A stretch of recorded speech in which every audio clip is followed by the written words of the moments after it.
Hello everybody. Happy Black Friday. And welcome to the start of yet another audiobook.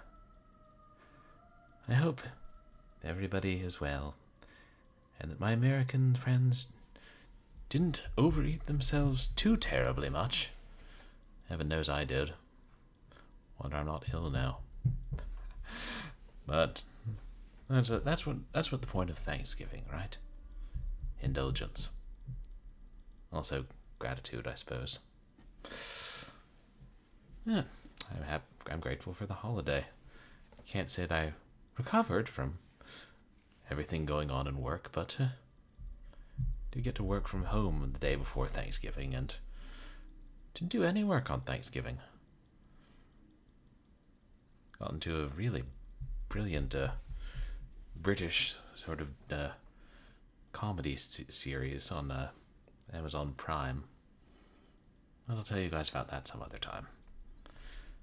Thank you all for coming out to my last couple of streams. On Wednesday, we got further in Alone in the Dark, the New Nightmare. And I believe we played Ignited Entry for our last short horror stream. And started Nancy Drew, the mystery of Shadow Ranch on Saturday. Oh yes, and we had that Halloween special, which is now up on YouTube as well as a highlight, so it'll be on Twitch permanently. You can all hear that story again. That was fun. Hey, AWOL Trooper, welcome in. How are you doing tonight? So, as I announced, or showed off in my last stream, I have a nice old public domain book which we're going to turn into an audiobook. Has it been done already? I don't know. Didn't bother to look. Too busy buying and reading the book. Yeah, I appreciate you coming in, AWOL Trooper. Glad you could catch it too. Welsh Rarebit Tales by Harle Oren Cummins. It's a great cover. And don't know a whole lot about it other than that it's a collection of sort of sci-fi and horror stories, which is told as a series of dreams. And there's something cool about this book, which, if you follow me on MySpace, you already know, it's illustrated. Which I've never done an illustrated audiobook before, so I will have to show off the illustrations as we go along. And as a reminder of how we do things, oh, look, it's gilt on top. I didn't notice that.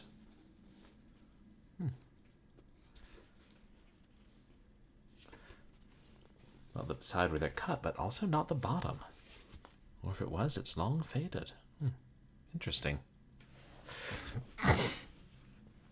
And since, someday I'll edit the audio from this together and turn it into a real audiobook up on LibriVox or something, I won't be responding to chat until I'm done, so I'll have TTS turned off, and I also will have raids and alerts turned off for today. So I will go ahead and turn off the alerts now. There. That should work. God. This book's from 1902. It's all in pristine condition, but holds together well. I got it at a good price. And that means I have to be careful. No throwing the 100-year-old books across the room. I'll throw books that may someday become 100-year-old books across the room.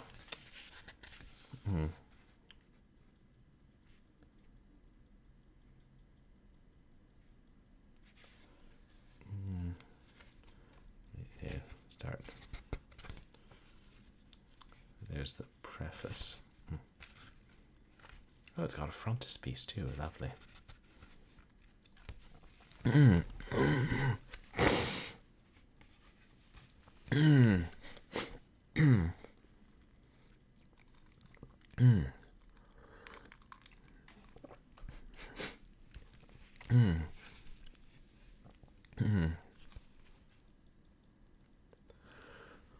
Welsh Rarebit Tales by Harle Oren Cummins. Preface.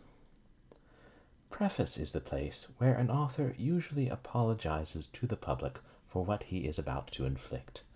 Such being the case, I hasten to state that I am only jointly responsible for this aggregation of tales, which resemble, more than anything else, the creations of a disordered brain.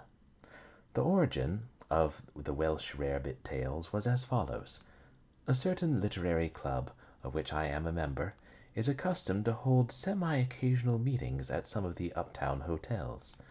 At the close of the dinner, each of the 15 members is permitted to read to the others what he considers his most acute spasm since the previous meeting. The good and bad points of the manuscript are then discussed, and we believe that much mutual benefit is thereby derived.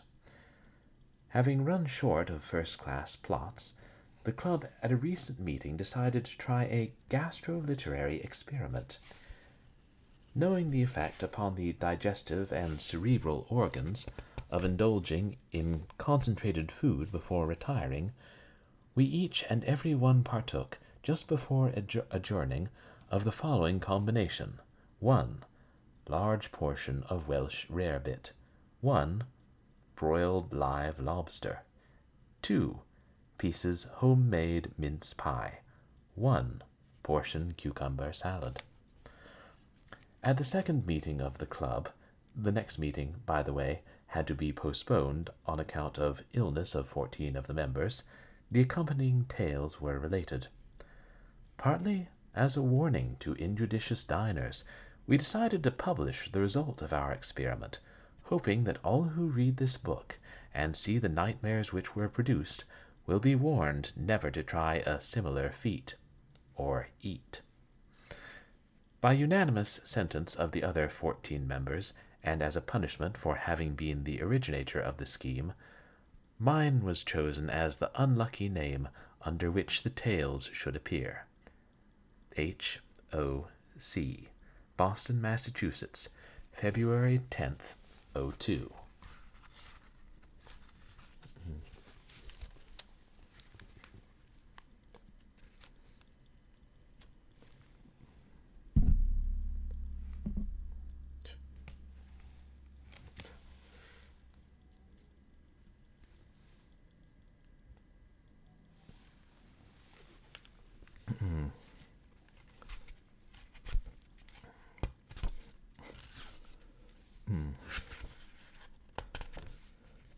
The Man Who Made a Man.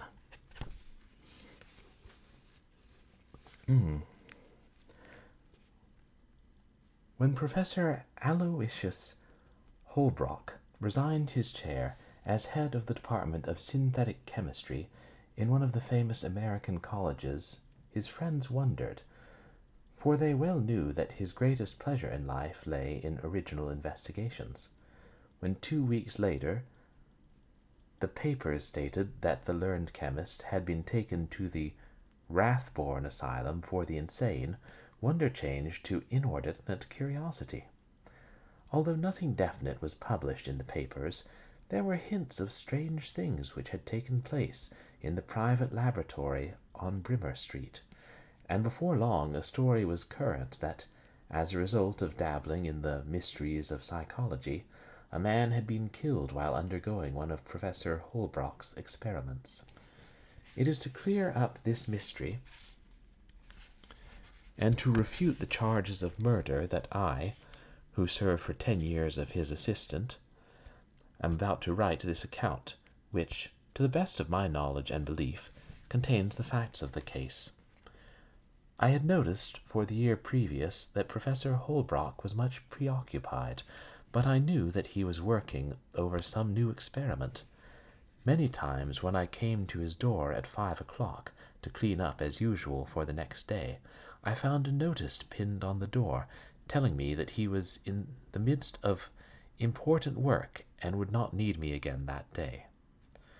I thought nothing about it at the time, for when he was experimenting with Dr. Bicknell, performing operations of with hypnotism instead of anesthetics, there were weeks at a time when I was not allowed even a glimpse of the inside of the laboratories. One day, however, as I came in to report, the professor called me aside and told me that he wanted to have a talk with me. "You know, Frederick," he began, "that I have been working and experimenting for a long time on a new problem, and that I have not told you or anyone else the object of my toil. But now I have come to a point where I must take someone into my confidence. I need an assistant, and I know of no one I can trust more than you, who have been with me now nearly a dozen years." I was naturally flattered. "Frederick," he continued, rising and placing his hand on my shoulder, "this experiment is the greatest one of my life. I am going to do what has never been done in the history of the world except by God himself. I am going to make a man." I did not realize at first what he meant. I was startled not only by his wild statement, but also by the intense tone in which he had spoken. "You do not understand," he said, "but let me explain. You know enough chemistry to realize that everything, water, air, food, all things we use in everyday life, are merely combinations of certain simple elements. As you have seen me, by means of an electric current, decompose a jar of pure water into its two component parts, 2 molecules of hydrogen to every molecule of oxygen, so you can bring these same elements together in the gaseous state, and if the correct proportions are observed, when an electric spark or flame is brought into contact with the mixture, you will obtain again the liquid water. This is only a simple case, but the chemical laws which govern it hold equally well for every known substance found in nature. There are only about 75 known elements, and of these less than 30 compose the majority of the things found in everyday life. During the last 6 months, I have been working with these elements, making different substances. I have taken a piece of wood, decomposed it with acids, analyzed it quantitatively and qualitatively, finding the proportions in which its elements were combined. Then I have taken similar elements, brought them together in the same proportions, and I have produced a piece of wood so natural you would have sworn it grew upon a tree.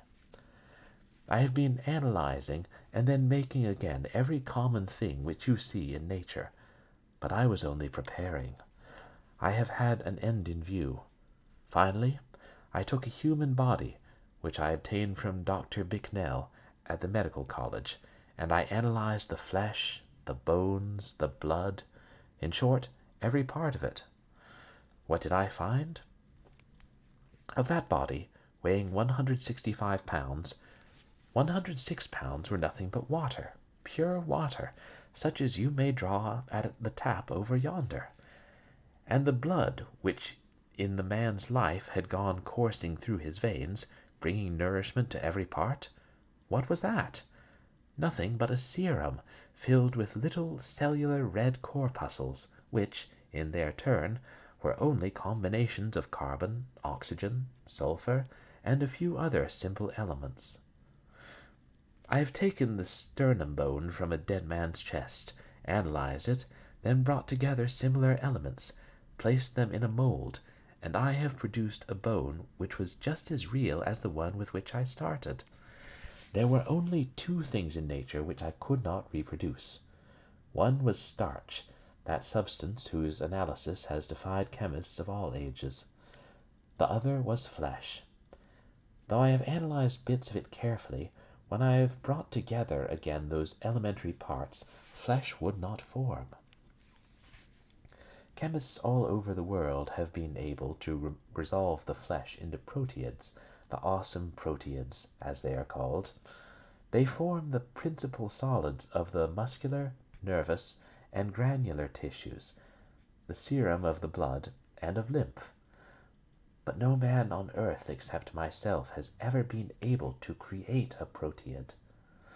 They have missed the whole secret because they have been working at ordinary temperatures.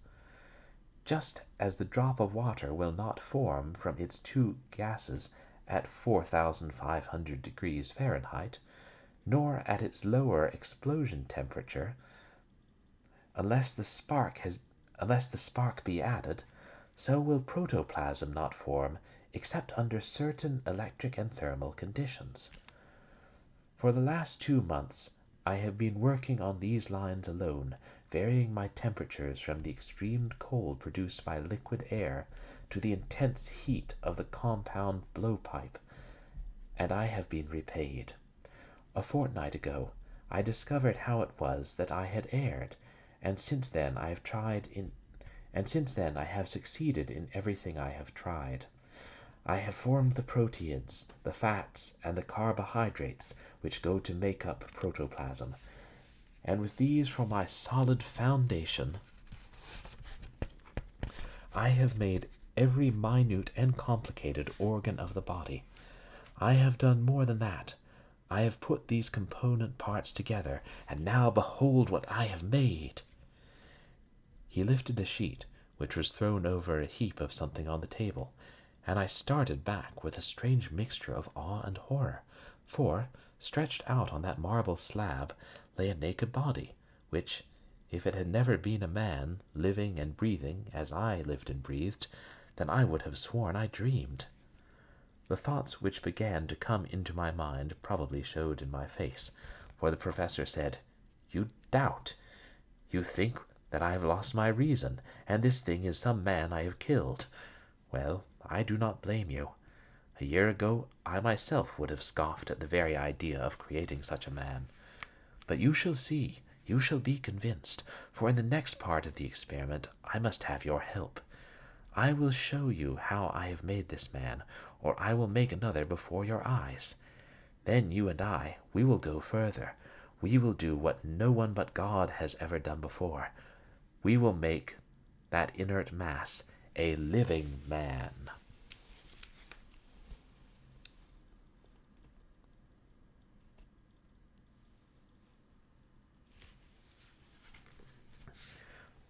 The horror of the thing began to leave me, for I was fascinated by what he said, and I began to feel the same spirit with which he was inspired.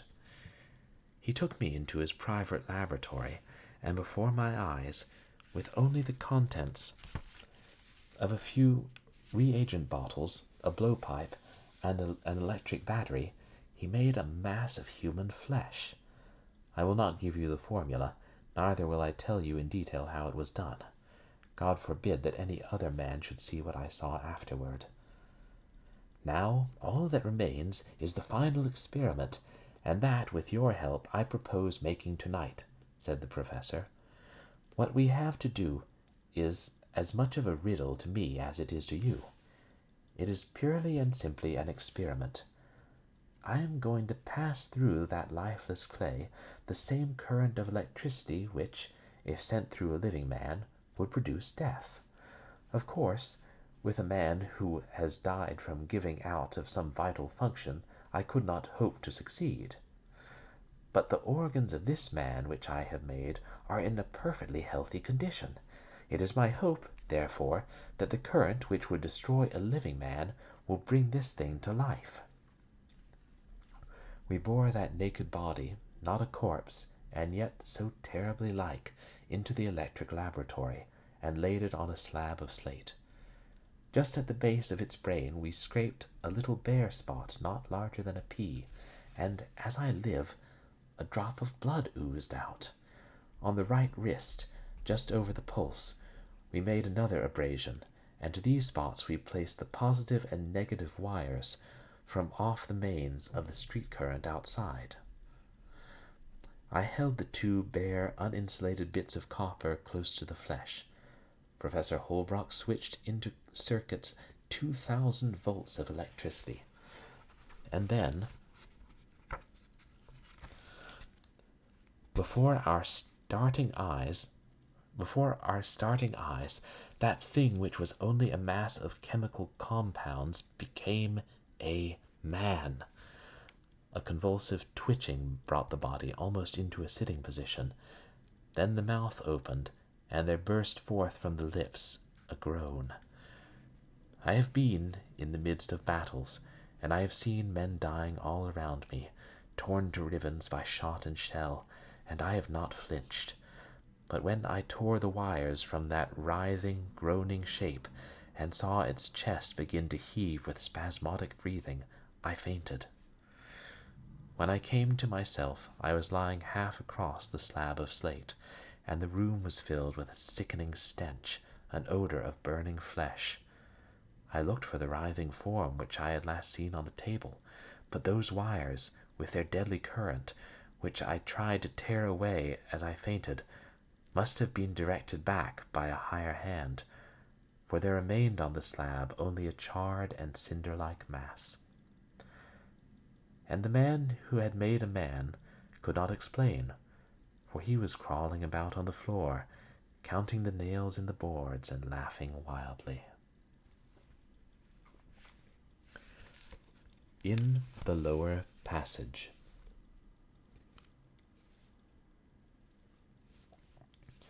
We were sitting on the deck of the Empress of India, homeward bound for Southampton. I was returning on a 6 months' leave from hospital duty in Calcutta, and the colonel was retiring from his post in the northern provinces, where he had served with credit for over 15 years. He had resigned suddenly a month before. His resignation had been refused, whereupon he immediately gave up everything to his second-in-command and took the next steamer home for a year's stay, according to the belief of the home government, but with a private resolution never to return. I knew that he had had some terrible experience in which his dearest friend, Lieutenant Arthur Stebbins, had been killed, but beyond that I was as ignorant as the home government, which had refused to sanction his resignation. That night, however, as we sat on the deck and felt the lingering tremor of the giant screw which was driving us back to home and civilization, something prompted the colonel to confide in me. I was not acting in my official capacity when Arthur Stebbins and I went up into the Junga district, the colonel said in answer to a chance remark of mine. It was simply and solely to visit the haunted city of Mubappur. You have been in India for 2 years, and you may have heard some of the strange tales in regard to the place. But as nearly every little out-of-the-way province in India has its particular tale of hidden wealth or strange craft, you have probably paid no attention to the stories of Mubappur. I had heard the natives, when they thought no one was listening, speak of the lost tribe of Jadaks, which had once lived up among the Ora Mountains. It seems that they were not like other natives, but a white people, almost giant in size, and their chief city was Mubappur. But years ago, some say 10, others 50, and still others 100, for these natives have no idea of time, a great plague came upon the white tribe, and it was smitten from the land. They believed that the gods had in some way been offended, and that this people were annihilated in punishment. Anyway, we could not get one of our coolie boys within 2 miles of the place after nightfall, and they told strange stories of immense white creatures which flitted about the place, and of moanings and wailings which could be heard on still nights when the wind was from Mubappur.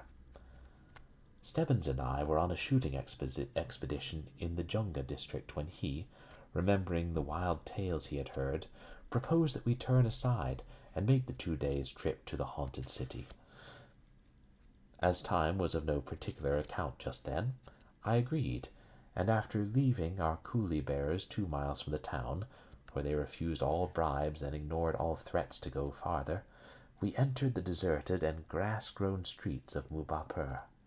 It was near dark when we arrived, and we decided to put up for the night in a little temple, the roof of which still defied the action of the wind and rain, and which offered us a comfortable retreat. As I was building a fire just outside the entrance preparatory to getting supper, I heard Stebbins call, and, hurrying in, found him standing before the chief altar of the place, and gazing down a steep stairway which apparently led into the bowels of the earth. He put up his hand as I entered, and whispered, "Listen! Do you hear anything?" I held my breath, listening, and from somewhere down in the damp depths below I heard a strange sound floating upwards. It might have been a chant such as the hill men sing on the eve of battle, or it might have been only the wind soughing through underground passages, but anyway it was weird enough in its effect on both of us, so that we hurried out to the fire and busied ourselves getting supper. It is strange how differently the tales we had heard seemed in that ruined temple with night coming on, from what they had in the bright daylight in the marketplace of Calcutta. We slept very close together that night, just inside the entrance to the temple, and all through the watches I fancied I heard that solemn dirge rising and falling in the stillness of the night. Once I awoke to find Stebbins talking softly, and I heard him mutter something about a great white beast, but when I looked at him his eyes were shut, and he was sleeping soundly. The next morning, after breakfast, I asked him the question for which I knew he was waiting. Should we descend the narrow stairway into the passage? He was anxious to make the attempt, and after getting ready some torches and looking carefully to our guns, we started down the slippery stairway. The steps ended abruptly, and we found ourselves in a long, narrow passage. What struck me at once as peculiar as we proceeded were some little cavities in the floor at regular intervals, such as might have been made by a person walking continuously, as a prisoner walks in his cell. But the stride was nearly twice that of an ordinary man. After walking about 50 paces, we came to another stairway, leading to a still lower passage, and just as we were about to descend, we heard a noise as of something running swiftly below us. I looked at Stebbins to see if he had seen anything, for he was nearer to the head of the stairway than I, but there was only a white, determined look on his face. "Come on, Colonel," he called, and led the way down the stairs. At the farther end of this passage we came to a square opening into a kind of vault, and we paused for a moment before it. Then, in that stillness of the tomb, 60 feet below the surface of the ground, and just on the other side of that little opening, we heard a low moaning, and I would have sworn it was a man who made the sounds. We held our rifles a little closer, and crawled through the aperture, pausing to look about us. We both nearly dropped our guns in our excitement, for, crouched in the further corner, was a great, white, hairy creature, watching us with red, flaming eyes. Then, even before we could recover ourselves, the thing gave a kind of guttural cry of anger and started towards us. As it rose to its feet, I swear to you I turned sick as a woman. The beast was over 8 feet tall, and was covered with a thick growth of hair which was snow white. Its arms were 1½ the length of those of a common man, and its head was set low on its shoulders like that of an ape or a monkey, but the skin beneath the hair was as white as yours or mine. I heard the lieutenant's gun go off, but the thing never stopped. I raised my forebore and let drive with the left barrel.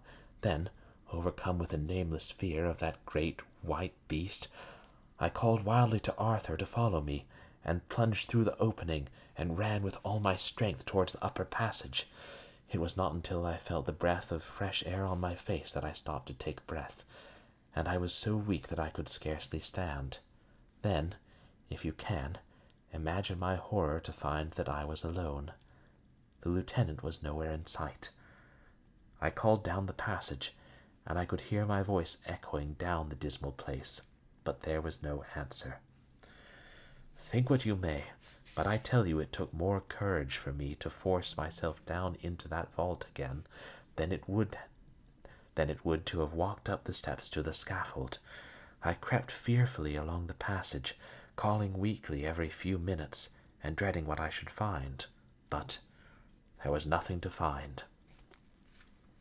The colonel paused, putting his hand over his eyes, and I could see by the moonlight that his face was white and drawn. "And did you not find him in the lower passage?" I asked, when the silence had become oppressive. "No, I did not find the lieutenant," he answered.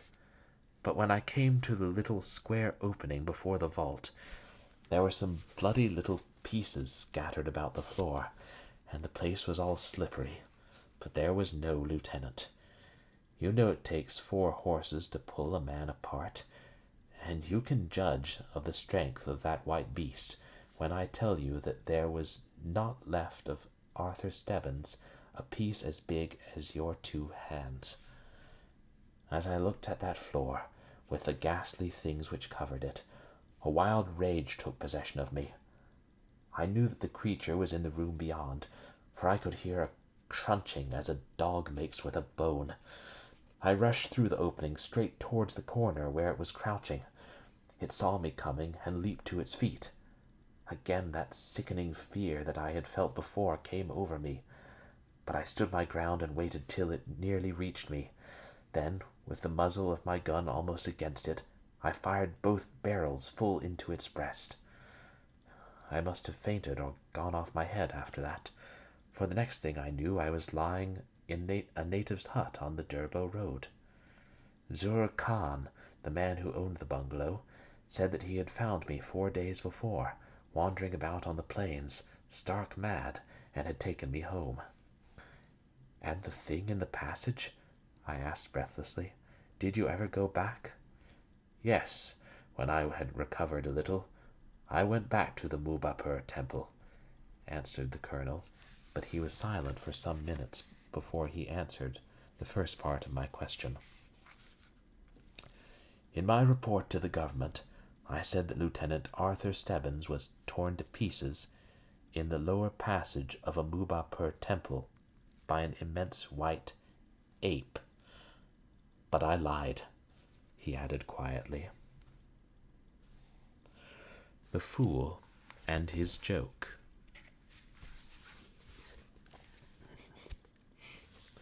William Waters was not in any way what you could call a braggart, yet upon 2 things did he pride himself.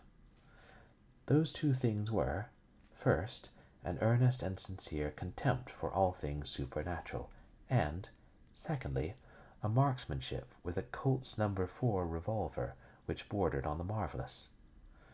He had on several occasions proved his bravery by such feats as sleeping alone an entire night in a house said to be haunted, and by visiting a country graveyard at midnight and digging up a corpse.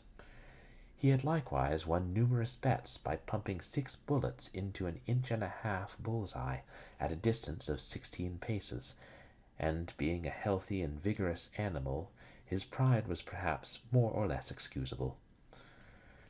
In the house in which Waters had his rooms there also lived a fool. His particular brand of folly was practical joking, which is universally recognized by intelligent men as a particularly acute and dangerous kind of idiocy. As a child, the fool had soaked his neighbor's cat in kerosene and then applied a match. Since then, he had performed many other equally humorous feats. After much planning, the fool devised a joke, the victim of which was to be the man who knew not fear, as the jester sneeringly called Waters. The prologue to this joke was the substitution of blanks in each of the 6 chambers of the No. 4 Colts, which hung over the headboard in William Waters' sleeping room, not as a weapon of defense, but as a glittering little possession dear to the heart of its owner. The fool had once, in the presence of all the people at the dinner table, asked Waters what he would do should he wake up at night and find a ghost in the room. "Fire a bullet straight at his heart. So be sure and wear a breastplate," Waters answered promptly, and the laugh had been on the joker. After removing the cartridges from the revolver, the fool withdrew the bullets from them and placed them in his pocket. He had that day also laid in a supply of phosphorescent paint and several yards of white muslin. Waters never locked his door at night, for he was as free from fear of all things physical as from those supernatural. This, of course, made the program which the fool had arranged easy to carry out, though he would not have hesitated at a little thing like stealing the key and having an impression made. He was a very thorough practical joker. That night, as the French clock in the hall outside Waters's room was striking 12, the man who knew not fear was awakened by a rattling of chains and a dismal moaning. As he opened his eyes, he saw standing in the darkest corner of the room a white-robed figure, which glistened with phosphorescent lights as it waved its arms to and fro. Without a moment's hesitation, Waters reached for his revolver and, leveling it at the moaning figure, fired full at its breast. The fool, chuckling to himself behind the sheet, thrust his hand upon his heart and apparently plucked something from the folds of the cloth. He tossed back towards the bed a bullet. The man who knew not fear reached for the heavy little object that he had felt strike the bedclothes, and his hand touching the bit of lead, he picked it up curiously. Then, realizing what it was that he held, he sat up stiffly in bed and tried to raise his arm again, but his muscles refused to obey. The thought that his revolver had been tampered with never entered his head. For the first time in his life a fear, sickening and unmanning as it was new, came over him. He recognized in that little piece of lead a bullet from the gun which had never before failed him. What was that moaning? What was that moaning thing upon which powder and lead had no effect? 3 more times he tried to raise his arm, and each time it fell back upon the bed. Meanwhile, the rattling of chains began once more, and with eyes starting from his head because of his fear, Waters saw the fearsome shape advancing upon him. By a supreme effort he raised his arm and emptied the remaining 5 chambers of his revolver at the approaching figure. The fool, who had never ceased moaning while the shots were being fired, executed a rapid movement with his hands, as if clutching the bullets, and then slowly tossed them back one after the other. The man in bed reached for the little balls of lead mechanically, then straightened back against the pillow and remained perfectly motionless, staring at the thing which had now stopped again and was groaning dismally.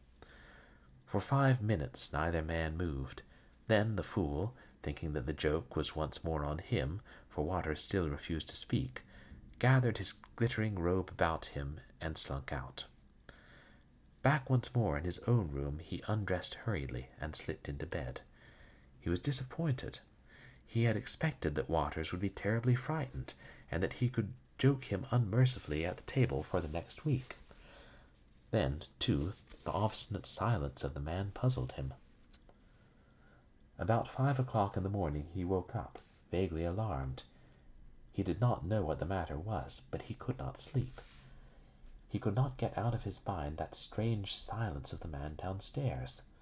Then suddenly a terrible suspicion overtook him. "Not that! My God, not that!" he cried. Jumping from the bed, he threw on a few clothes and crept fearfully down to the scene of his midnight joke. He opened the door cautiously and, feeling for the buttons, turned on the electric light. Then he gave a hysterical cry, half laugh, half moan, and, rushing from the room, he fled down the hall out into the street. For this is what he had seen. In the bed, propped up stiffly against the pillow, and staring with dull, unseeing eyes into the corner, sat the man who knew not fear. Not a muscle had he moved since the fool had left him 6 hours before. One hand still held the silver-mounted revolver, while in the other were tightly clasped 6 little leaden balls.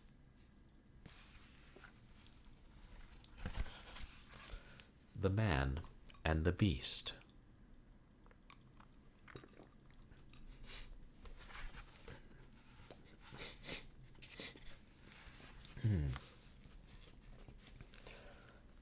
The Man and the Beast. Bobo, the wild man of Borneo, sat in his iron-barred cage reading the morning paper, while he pulled vigorously at a short, black clay pipe.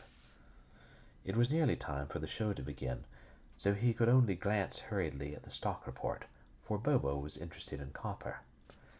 On Mondays, Wednesdays, and Fridays there was on exhibition in the sideshow connected with Poole Brothers' Royal Roman Hippodrome and Three-Winged Circus what was widely advertised as the only real wild man in captivity. On alternate days, that is, on Tuesdays, Thursdays, and Saturdays, the cage of Bobo was closed by a gaudily painted cover, and visitors on those days were told that the wild man was sick. Notwithstanding this report, there could be found on Tuesdays, Thursdays, and Saturdays, out in one of the New York suburbs, a middle-aged Irishman named Patsy McLaughlin. The connection may not at first be evident.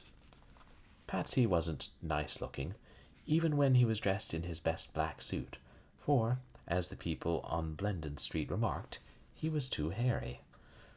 He used to wear gloves when on the street, even in the hottest weather, but he couldn't very well wear gloves over his face, though if he could, it would have saved the small children of the neighborhood cases of fright, both serious and lasting. Poole Brothers' Royal Roman Hippodrome and Three-Ring Circus was playing a winter engagement in New York City, and had been very successful. The show was to start in about 2 weeks for a trip through New England, and since Mrs. Patsy McLaughlin had consented to remain in the city till the circus came back in the fall, Bobo agreed to exhibit himself every day while on the trip. When Stetson, manager of the freaks in the sideshow, had spoken to Bobo of the necessity of appearing every day while traveling, he had also mentioned a material raise in the wild man's salary. Every 2 weeks during the winter, Stetson had written a check for $75 in acknowledgment of services rendered. In the event of Bobo's agreeing to make his appearance on each day of the one-day stands, Stetson was authorized by the powers above to draw these fortnightly checks for $150, and, after much discussion in the Blendon Street home, Stetson's offer had been accepted. On this morning Bobo was trying to decide whether to sell out his 23 shares of Isle Royal while that stock was at 81, or to hang on to it for a while, hoping for a rise. He fully intended to sell out some time during the next 2 weeks, for he did not want to be bothered with the stock while on the eastern trip. "Get together there, you freaks," called Stetson. "The whistle has just blown, and the yaps will be coming in soon." Bobo tucked his paper into a little wooden box at the back of the cage, knocked the ashes out of his pipe, and curled up on the straw, pretending to go to sleep. He never worked overtime, did Bobo, and up to the time when Stetson brought him his piece of meat and began telling people of the terrible struggle which had taken place in the swamps of Borneo, when the wild man was captured, Bobo always pretended to be asleep. When, however, the manager reached a certain point in his narrative, the nearest of the onlookers were usually startled by a savage growl, and the wild man of Borneo got up on all fours. Some hysterical woman generally screamed at this juncture, for, with the help of his make-up box, Bobo certainly did look the part. For clothes, he wore merely a ragged breech-cloth around his loins, while the rest of his body was bare, save for a tawny growth of red hair. His skin was stained a dark brown, and in several places there were great raw-looking spots where the manager said Bobo had bitten himself. But the wild man's face was what caused alarm on the part of the women and children. His nose was a snout-like protuberance with great cavernous holes for nostrils, while his eyes, peeping out from under bristling brows, were small and wicked. All over his face and neck, and extending down to his breast, was a coarse growth of stiff red hair. The manager finished his harangue over Herman, the ossified man, pictures of whom a small boy began offering to the crowd for the sum of 10 cents each.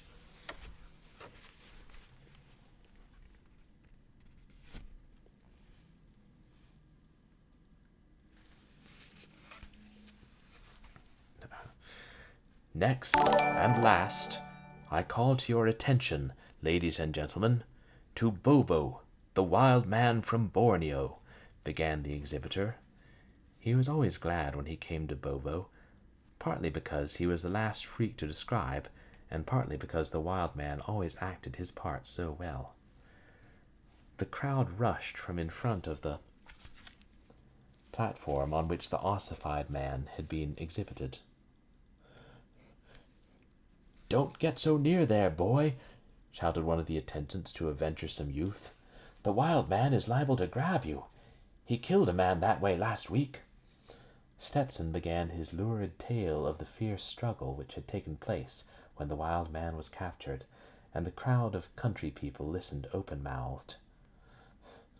"Throwing this net about his head and shoulders, we succeeded in getting the creature to the ground," droned Stetson in a sing-song voice. This was Bobo's cue. He yawned, exposing a set of yellow fangs, at the sight of which the small boy in the front row turned a little pale, and tried to work his way back into the crowd. Then Bobo growled. Bobo was proud of that growl. It had taken him weeks to acquire it. Beginning with a kind of guttural rumbling in his throat, he worked himself up gradually and ended with a ferocious howl. "The wild man is hungry, you see," said Stetson, and taking a piece of raw meat from under the wagon, he held it up to view. Bobo immediately sprang at the bars of his cage and rattled them loudly, chattering fiercely meanwhile. The crowd fell back, leaving a clear space in front of the cage, and the wild man, reaching a hairy arm out between the iron bars, seized the meat and, crawling to a corner, buried his teeth in the bloody shank. "This concludes the entertainment," shouted Stetson, and the crowd reluctantly began to file out of the tent. 2 months later, while Poole Brothers' amalgamated shows were exhibiting in Vermont, Murphy, one of the sideshow attendants, came to Stetson and informed him mysteriously that Bobo was acting queer. "He don't get out of his cage after the show's over in the afternoon like he used to, but stays there till the evening performance." "Nothing queer about that I can see," answered Stetson carelessly.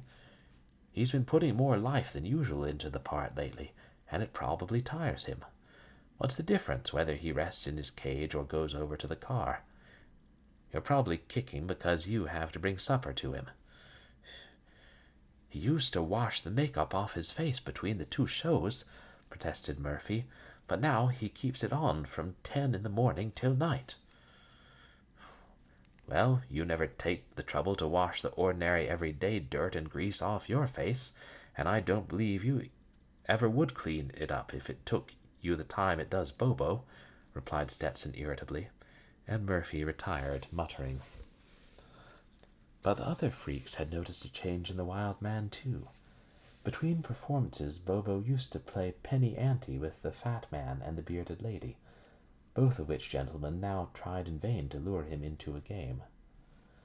Saturday nights, also, when the last show for the week was over, the freaks sometimes had a little feed, and formerly Bobo had been one of the most jovial spirits.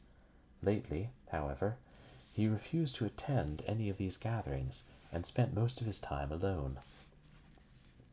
As Stetson said, though, the freaks were always complaining about one another, so little attention was paid to the grumbling of the sideshow tent. The management couldn't afford to offend Bobo, for there was no denying that the wild man was the star attraction. He was doing better work than he had ever done before. He didn't wait for the manager to come to him to begin acting, but as soon as the crowd appeared, he was growling and tearing away at the bars of his cage. The other freaks complained, for even when the dog-faced boy was making his worst grimaces during Stetson's descriptions of him, most of the audience preferred standing in front of the wild man's cage, watching his antics. One Saturday night, the attendant, who had been before rebuffed, again sought out Stetson with a new tale of woe. "Bobo sleeps in his cage every night now," he declared, "and he's been in there all day today." "Perhaps he's sick," said Stetson, but he didn't believe it. He himself had noticed a change of late in the wild man. The meat, which had been thrown into him, had formerly been taken out untouched and given to the lions, but lately there hadn't been any meat left. "He ain't sick neither," declared Murphy, "but he's too damn ugly to live. He tried to bite me when I changed the water in his dish, and yesterday, when Skoggy brought him a newspaper like he used to show him the stock reports, Bobo tore it to pieces and tried to hit Skoggy with that bar that's loose in his cage." Stetson consulted with Poole Brothers, and that night the three men went to the sideshow tent, which was made up in readiness for the Monday's performance. They found Bobo lying asleep in his cage. He still had on his makeup, but someway he didn't look natural to the Poole Brothers. They didn't go to the sideshow tent very often. It had been over 2 months since they had seen the wild man. The hair on his arms and breast was thicker than it used to be, and his teeth seemed longer and yellower. Stetson opened the door of the cage and called, "Wake up, Pat. It's time for supper." The wild man opened his eyes quickly and snarled like a dog which had been roused suddenly. "It's time for supper," repeated Stetson, stepping back and clasping his cane a little tighter. Bobo seized the little iron dish in which they brought him water and started to hurl it at the speaker, but noticing suddenly who it was, he only growled, "Don't want no more supper. Just had mine." The younger Poole brother looked at a half-gnawed bone lying on the bottom of the cage and muttered something which nobody heard. "Well, you're not going to stay here all night, are you?" persisted Stetson. Bobo ran to the door of his cage and seized the bars, shaking them as he did when the show was on. "Why in the hell can't you leave me alone?" he screamed. "What do you care where I sleep? Don't I do my work? And don't I earn my pay? And what you kicking about? Get along and leave me alone. I'm sleepy." Stetson looked at the 2 Poole brothers, one of whom made a sign, and the 3 men withdrew. "Looks as if we'd have the genuine article instead of a fake in a week or 2 more," observed the elder Poole to the manager. He had been in the show business for some years and wasn't easily shocked. During the next few weeks, the freaks had many causes for complaint. The bearded lady claimed that Bobo had spit at him when he went by the cage, but the bearded lady was a man of sensitive disposition and easily offended. There were other things more serious, however. Mademoiselle Mille, one of the albinos, showed Stetson a black and blue spot on her arm where the wild man had struck her when she was putting on her wig, and the snake charmer threatened to leave the show if Bobo was not locked in his cage. One night, therefore, when the wild man was asleep, 3 of the attendants stole into the tent and snapped a couple of strong padlocks through the staple in the door. It was a good thing that they did, for the next day Bobo had a crazy fit before the show opened up, during which he tried to tear his cage to pieces. It proved a great attraction, though, for the country people outside heard him raving, and the tent was soon packed. He stopped speaking to anyone after that, and refused to answer when spoken to. He stayed in his cage all the time, sleeping there nights, and never touching the cooked food sent him from the kitchen, but there was never any meat left over for the lions. The Royal Roman Hippodrome and 3-ring circus played to remarkably good business all summer, and finally brought up at the old winter quarters in New York. One of the first visitors upon their arrival there was a Mrs. Patsy McLaughlin, who came to see what in the world had happened to her husband, for she hadn't heard a word from him for over 2 months. Stetson took her into the room where workmen were getting everything in order, for the show was to begin its winter indoor engagement next day. In his cage in one corner, gnawing a bloody shank of meat, crouched Bobo. Stetson took the woman over to the cage, and Mrs. McLaughlin, after looking at the wild man for a few seconds, broke out sobbing. "You've gone and made him crazy, you have," she wailed. "Patsy, dear, don't you know your old woman?" But Bobo, the wild man, continued crunching his bone and paid no attention to the woman in front of his cage. The manager stole out of the room softly and left them together. There was nothing he could do. Each week he had gone to Bobo's cage and had tried to talk to the wild man, telling him that he had better give up the business and settle down somewhere. But the wild man never paid any attention to him, and when one day Poole brothers tried to take him out of his cage by force, one man was killed and Stetson himself seriously injured, so that had to be given up. All that winter the sideshow connected with Poole Brothers' Royal Roman Hippodrome and Three-Ring Circus played to packed houses, and probably no one paid any particular attention to the sad-faced Irishwoman of middle age who spent most of the time standing in front of the cage of Bobo, the wild man, weeping silently.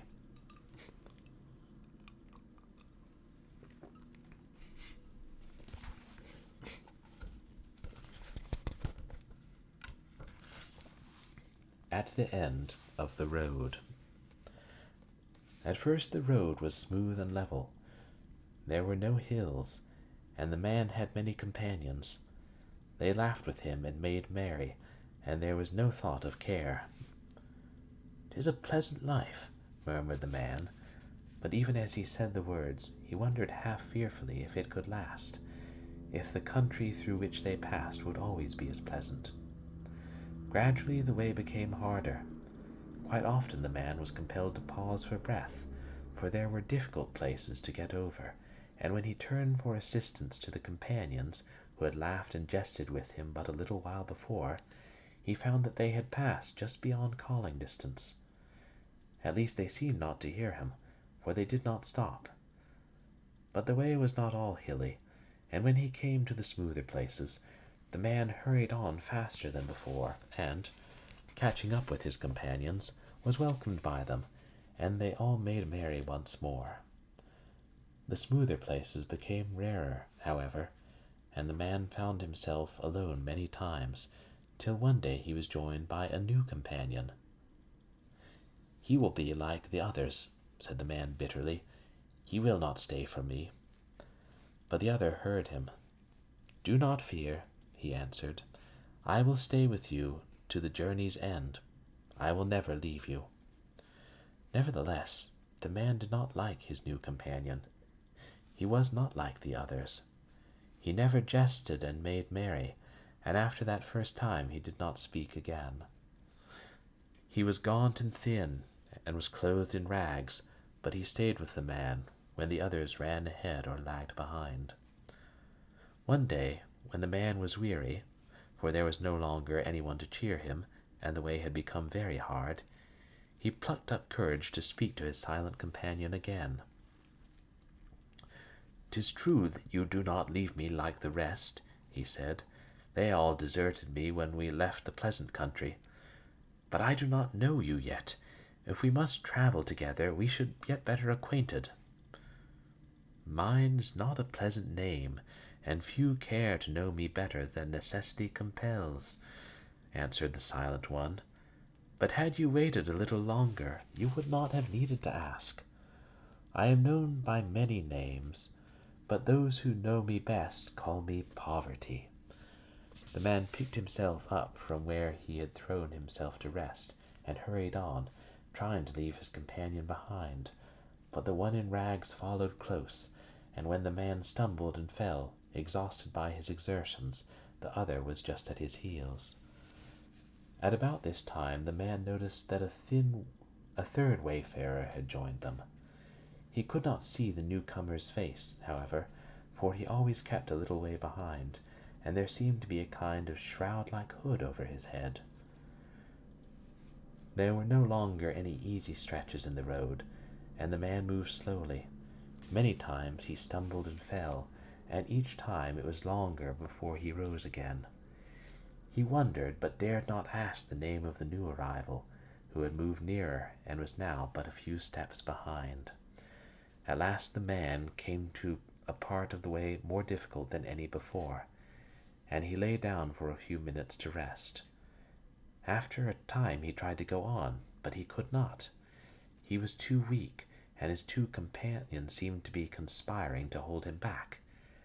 He summoned all his strength and made one last effort to go on. At first he seemed to advance a little, but the hand of the ragged one thrust him back.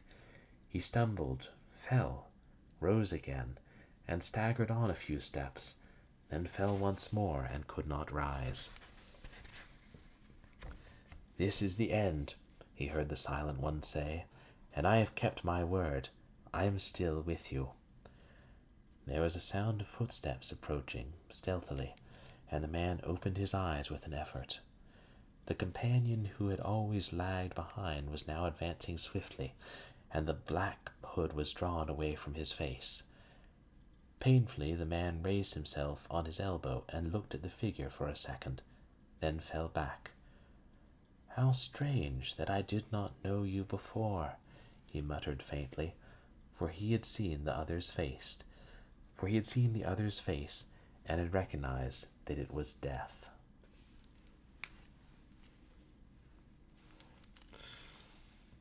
And I believe that's a good place to stop. It's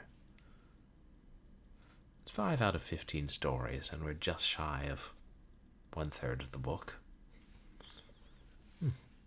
Interesting. Find probably In the Lower Passage was my favorite from tonight, but The Man Who Made a Man was also good. Interesting. I wonder if, the idea of using electricity to bring someone to life, like Frankenstein, the film adaptation later did. I wonder if the first Frankenstein film adaptation, the one by Thomas Edison, had established that, or that was before this or after. It's another thing I have a copy of, but I've never watched. But hey, Hairball, how are you doing? Thank you so much for the sub. 40 months. Yeah, I thought I'd turned off the alerts, but it's probably more complicated than that. Yeah, trying to keep my throat, drink enough water. You guys should check out Hairball, a feline VTuber, known for playing difficult horror games and other retro oddities. And how are you, Captain Thaco? Thanks, I'm glad you enjoyed it. But the second one, though, was it? In the Lower Passages, that kind of reminded me a bit of a Lovecraftian story. Like, I guess there are some comparisons to the Mountains of Madness, but it seems like some of the others, too. I wonder if Lovecraft read this book. I don't know this thing. This isn't. Yeah, I'd never heard about this book until I stumbled across a reference to somewhere. But I think I was, after I played that Little Nemo arcade game at my birthday, I started reading up on Little Nemo, and then Tales of the Rarebit Fiend, which was the writer's earlier cartoon strip, and then started reading about Welsh Rarebits, and then came across Welsh Rarebit Tales. Yeah. And I didn't show you guys that every letter has a a woodcut for the letter, the first letter with a rabbit. I feel like there's a specific name for those ornate first letters that I learned in Dr. Haley's class senior year of undergrad, but now I can't remember it. It was expected to be at Welsh. No, that's just where the food comes from.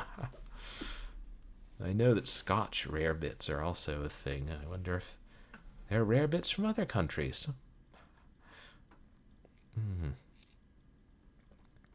But yeah, interesting stories, and like with some of these other short story compilations we've read, some of them are more horror than others, and some of them are a lot better than others. Kept for as long as that what's it? One about Bobo the Wild Man was, I kept expecting it to develop more or have some more interesting twist. And that last one was, I don't know, basically a short allegory.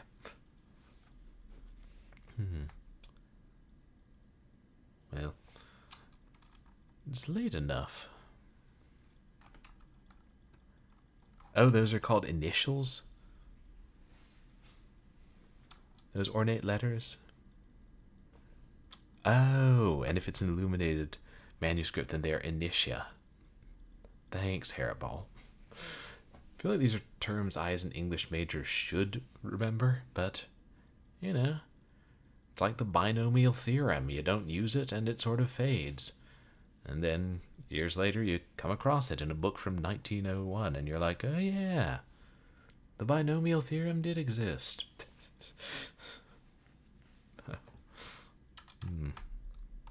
Yeah, I'd be interested to see more of the stories. Probably make a list of my favorite stories from each of these books so I can easily go back and reread them.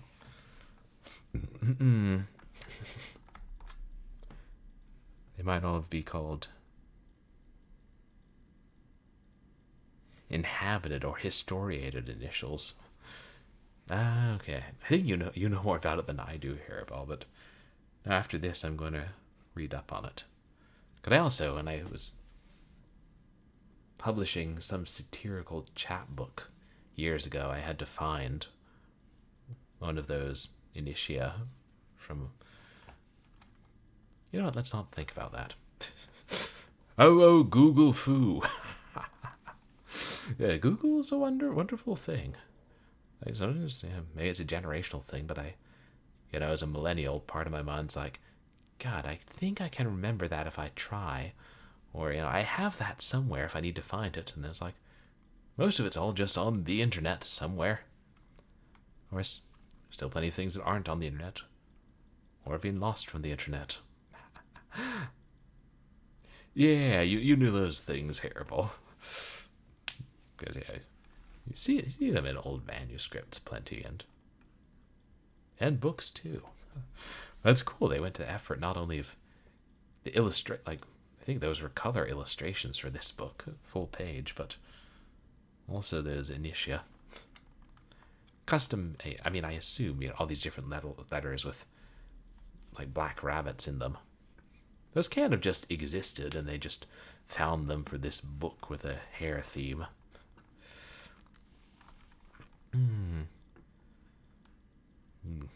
Well, there's a little Black Friday left. I should try and find more deals to spend money on. I wonder how good the deals actually are. Like, are you just discounting something that was overpriced in the first place? Yeah. Should I be spending my money on these things?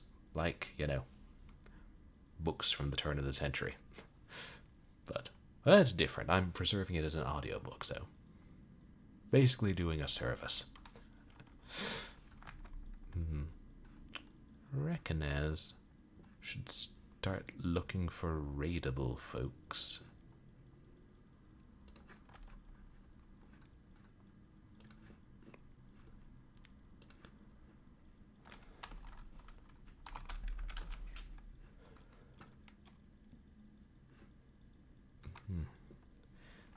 If the initial has a person or animal in it, it's inhabited. And if it's a recognizable historical figure, then it's historiated. Okay, so these are inhabited historia. Unless that's some historical black rabbit I'm not familiar with. Historiated. Yeah, that is a strange word. It's like similar to words we know, but like kind of twisted away from it and so very specific. I love just how many specific words there are for things. Oh, English language. The things we've come up with. Probably not rare rabbit. Though I don't know, these Welsh rabbits / rarebits cause mischief.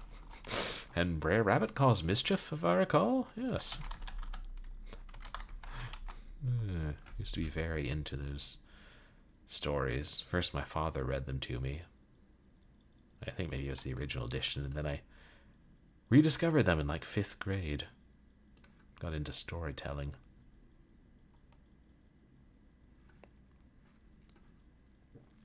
Let's see. Could raid.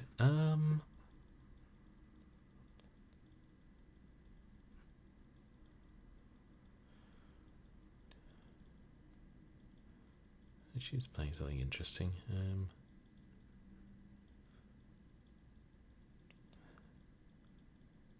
Yeah, they've got more viewers.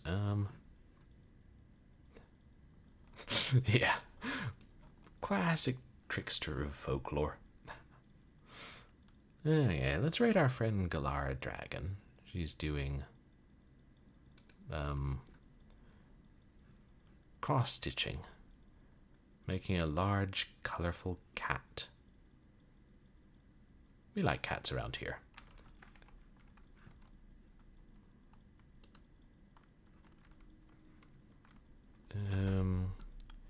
But as for what's coming up on stream, an underscore? Yes. It's people with gratuitous underscores in their name. I should change my name to underscore purblind gamer. But what's coming up on... Well, tomorrow we will have Short Horror Saturday. And I think I'll do that other trilogy of games by the developer who did Insanity Souls. This one has pretty disturbing content. I'll have to put a trigger warning on my stream. Would have put a trigger warning if I'd known that an animal was going to get hurt in this book. Yeah, I was not a fan of that. But then on Sunday we'll continue Nancy Drew, The Mystery of Shadow Ranch. And I don't know when we'll do another one of these bonus streams over Welsh Rarebit Tales. Maybe in this coming week. Oh God, Fridays. Worry about that later. I'm on vacation. I'm not supposed to worry about work. And Wednesday we'll continue and conceivably finish Alone in the Dark, The New Nightmare. I don't know. I really must look and try and get a sense of how much we have left in that. How much running through caverns, zapping, respawning monsters with lightning guns. Yeah, but thank you everybody for coming to hang out for the audiobook stream and for the resubs tonight. I appreciate all the chatters and all the lurkers and all the Googlers as well. And you guys can find me on Twitter and MySpace, where I post stream announcements and random other things. And you can find VODs of my past streams up on YouTube. Yeah, my pleasure, Hairball. So I hope that everybody has a good night. And a very thrifty remainder of Black Friday. And a happy belated Thanksgiving to all. Remember not to overeat. Oh yeah, I totally did. Remember not to go down into the sinister temples of haunted abandoned cities inhabited by giant white monsters in India. Yeah, I've never done that one. And remember to say hi to our friend Galara Dragon. Totally gonna do that.